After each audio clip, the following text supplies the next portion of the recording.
On today's episode, we're going to cover a common problem for parents and that something that your kids can pick up as a problem too, and maybe how to kind of short-circuit that issue. Talking about having potty mouths and those little ears that like to turn into parrots and repeat everything we say. Let's get into it.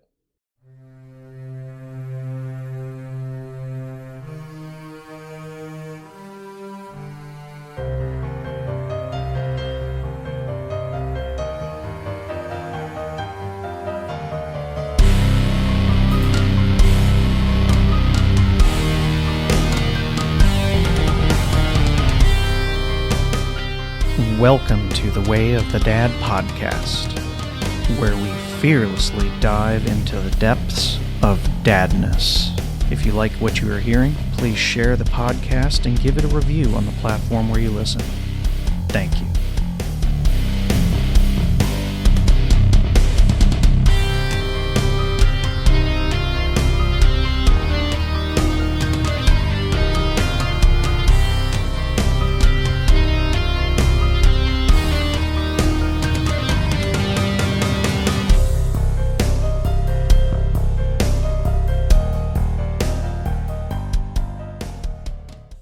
Do you kiss your mother with that mouth?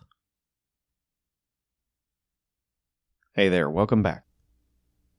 So, this is one of those ones that I've been trying to figure out how to put down in a recording. I've been trying to do a little outline here on this one. And I just decided, let's just have fun with it. What do you say? So, this one is a little bit of a parenting tip or hack, if we're going to use the current terminology. This is definitely a hack. So I think we all know that parenting is really the most amazing thing that there is to do. When you really take a step back and look at it, it's also the most frustrating thing to do at the exact same time. I absolutely love my children, but I constantly joke that I don't know if I'm going to let them survive to 18. Because, well, they're teenagers right now, so that's a little bit more on the nose than it is at other times. They're a lot less cute right now and getting a lot more real by the second, But parenting is one of those things. It's such a dichotomy of joy and intense frustration and aggravation. I've never seen a creature on this planet that can make me so mad at them and then yet almost steal away my anger in the very next second because they make a certain look or a face, or they do something that almost takes the entire wind out of my sails. And then that almost frustrates me more because it's like, no, don't take my anger from me. I'm really mad at you right now. I need to stay mad at you because you did whatever. It's the only thing like it that I can think of. So, being that it's a frustrating endeavor to raise tiny human beings into larger human beings, you may find that you have times where you let a little spicy language slip into your normal vocabulary, dropping certain four-letter bombs, into your sentences. And of course, especially when your kids are really young, toddlers, boy, that almost stings, don't it? Because ooh, I hope they didn't hear that. I hope they didn't pick that up. Well, spoiler alert, they're going to. I remember when I was a kid, I was doing a really good job of turning into a parrot, if you will. My mom definitely knew exactly how to use all of the spicier words, all of the foul language. And she knew how to use them well, and she used them often. She was she was very colorful. Let's just say it that way. And she quickly realized. Now, I do vaguely remember this myself, but I more remember what my mom has told me. I'm probably 3 or 4 at the time, and I just start. One day, I guess my mom's heart sank into her stomach as she heard me just start ripping them off. And I'm not talking about like, ooh, I said one. I'm talking about like I I was throwing them into conversation with effortless abandon. Can you imagine? So needless to say, my mom realized at the time that there was, Houston, we have a problem. She's like, I can't have my toddler running around using all this language and, dropping F-bombs and S-bombs and everything else. I think she realized, oh, I'm the one who taught him all this language. And I will have to say she came up with a very ingenious way.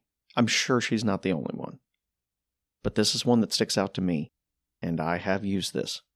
Now, of course, my kids are 13 and 14, so believe me, they know the jig is up. They know the game is rigged. But it worked for a long time. And I'll say it helped me try to clean up my language a little bit. I mean, a little bit. Somewhat. So, what you can do as a parent, and this will be a relatively short episode, but I'm going to give you a hack. If you're a parent out there and you have some young kids, and you don't want them to start sounding like you, here's a good tip. Turn your kids into the foul language police. So kids will listen for this language. I don't know what it is about this language that they really key into, but they do. They pick up on this language. They notice those words when they're said. So have your kids be the foul language police. Have them help you, and yes, that's air quotes, help you to not use the language so much. Believe me, they will. They will take this job with just extraordinary enthusiasm. Now, the key is you can't get mad when they call you out on your language. You have to go, oh gosh, yep, you got me, yep. I need to do a better job of that. And if you want to throw a little monetary incentive in there to encourage them to hang with this job a lot longer. I think mine probably really stuck with this job until they were about 9 or 10, give or take. Maybe a little older, but probably around 9 or 10. But you could always say, every time I do, I got to throw a quarter in your jar, and then they get money every time you do it. You could even spice it up that way. But they will. They will call you out every time. Language! And then you have to play along. You have to go, yep, you got me. That's right. Yep, I got to stop saying that. Thanks, buddy. Thanks, sweetheart. It will help a lot. And it will maybe even cut down on your usage of some of those sentence enhancers. So, this is kind of a little bit of a quick episode, but it may help you cut down on your language use.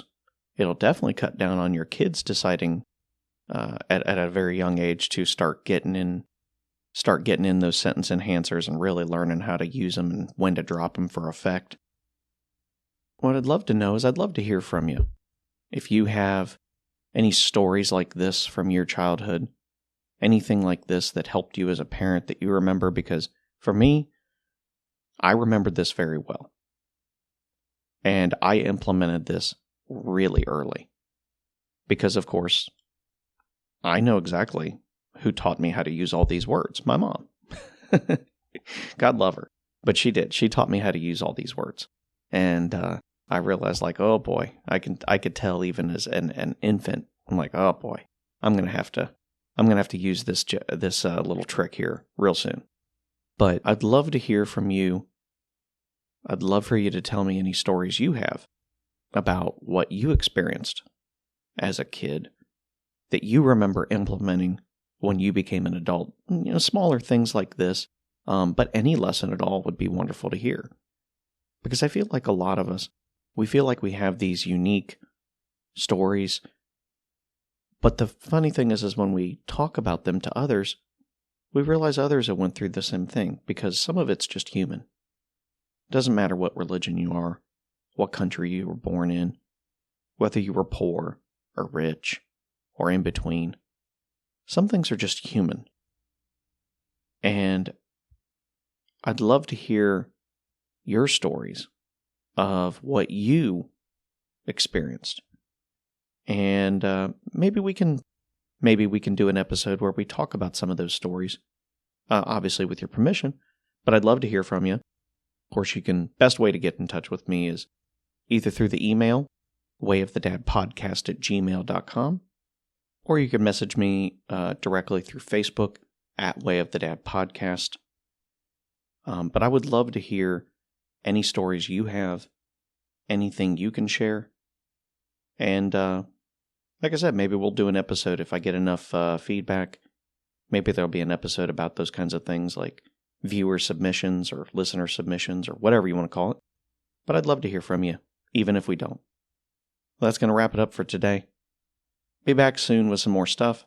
But until then, take care and have a great day.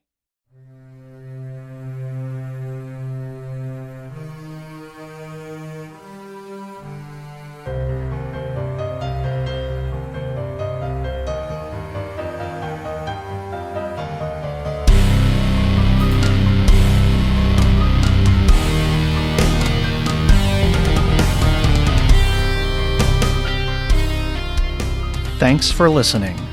The Way of the Dad podcast is produced and recorded by, well, me, a stunningly average husband and father, who appreciates all of the likes, shares, reviews, and support you give. If you would like to reach out, you can find the podcast on its Facebook page, and of course you can email me at wayofthedadpodcast@gmail.com. Come back next time as we continue to fearlessly dive into the depths of dadness.